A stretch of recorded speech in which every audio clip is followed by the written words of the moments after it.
Koala Lou. Written by Mem Fox, illustrated by Pamela Lofts. Koala Lou. There was once a baby koala, so soft and round that all who saw her loved her. Her name was Koala Lou. The emu loved her, the platypus loved her, and even tough little Koala Claus next door loved her. But it was her mother who loved her most of all. 100 times a day she would laugh and shake her head and say, "Koala Lou, I do love you." Whenever she stretched in the early morning sun, or climbed a gum tree, or bravely went down the path all by herself, her mother would smile and say, "Koala Lou, I do love you." The years passed, and other koalas were born, brothers and sisters for Koala Lou.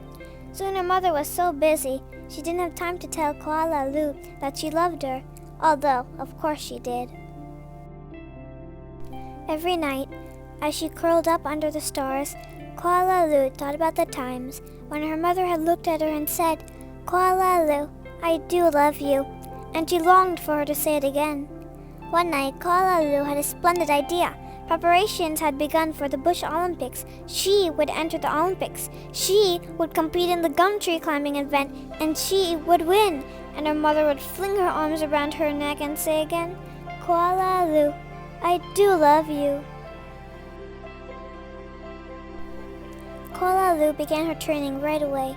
She jogged and puffed and lifted weights and panted. She hung from a branch with one claw at a time till she ached.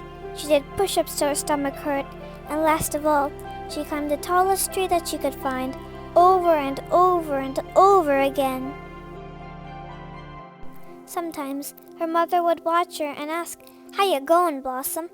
"Fine, just fine," Koala Lou would reply. At last, the day of the Bush Olympics arrived.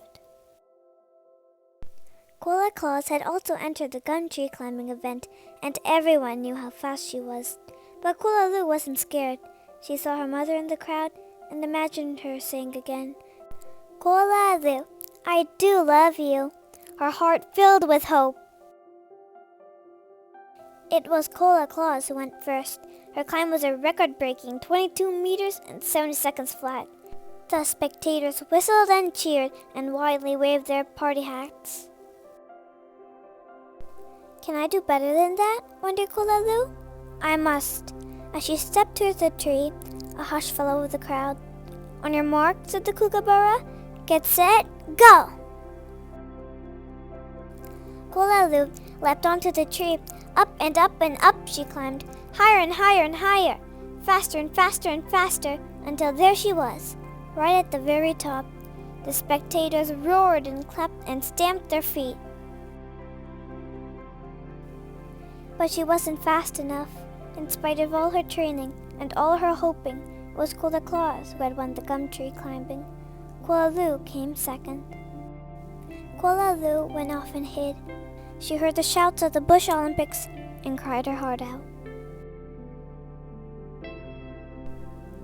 When the first stars of evening appeared in the sky, Koala Lou crept home through the dark and up into the gum tree. Her mother was waiting for her. Before she could say a word, her mother had flung her arms around her neck and said, "Koala Lou, I do love you. I always have and I always will." And she hugged her for a very long time.